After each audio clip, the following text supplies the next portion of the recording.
Hi, my name is Amraj Tiara, and this is my persuasive speech for public speaking. Calm down, too. Social media is a rapidly growing world of visual information, and it provides us limitless amounts of fun, thrills, and is the leading sexual informer among our youth. In a time where media is ever engaging and provides limitless information, the youth claim the bulk of their knowledge on sexual activity comes from what they see in media, television, and their everyday lives. Our nation is currently questioning our sexual education system and seeking to alter the course, and as college students today who have likely received poor sexual education, acknowledging this fact should want to change this course for the generations coming after us.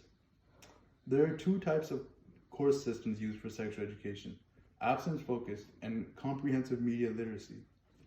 My critical ideas begin with what are the different backgrounds of both courses and how are they different, the media's effect on both courses and the role of technology with students, and are students affected by the course they just studied?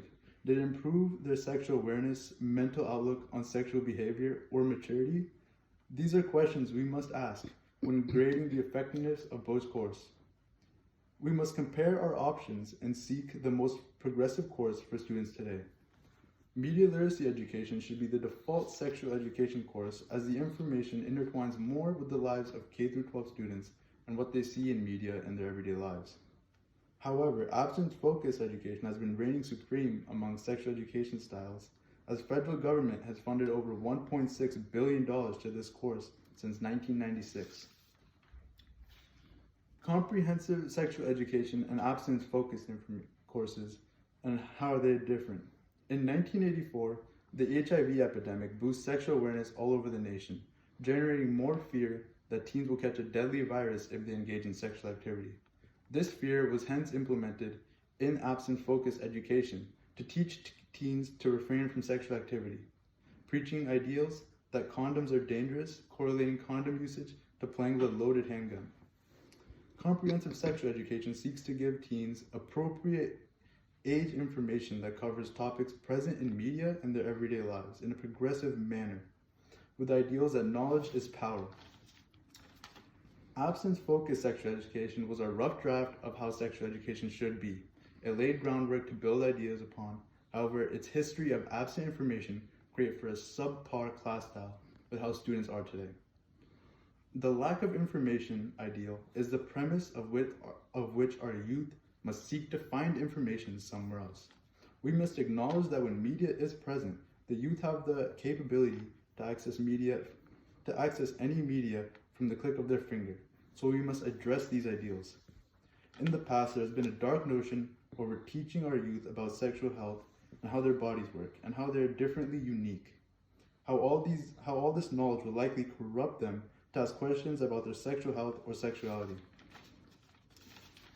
However, comprehensive sexual education promotes these ideals, appropriately informing students about the unique characteristics of sexual health in hopes to have well-informed and mature students.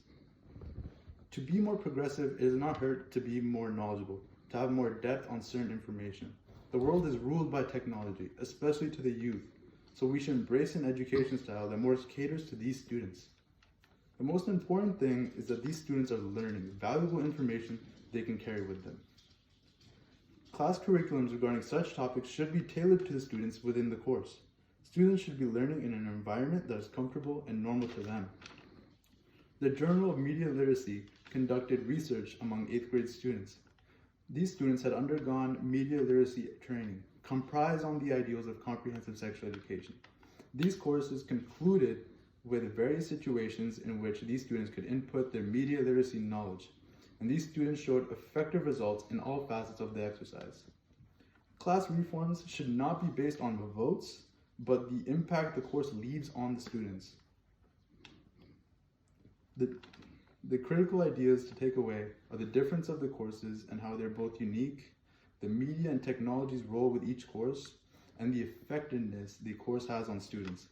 As college students today, we have a voice in leading a progressive movement of sexual education, and it is our duty to improve the sexual opportunities for the students coming after us.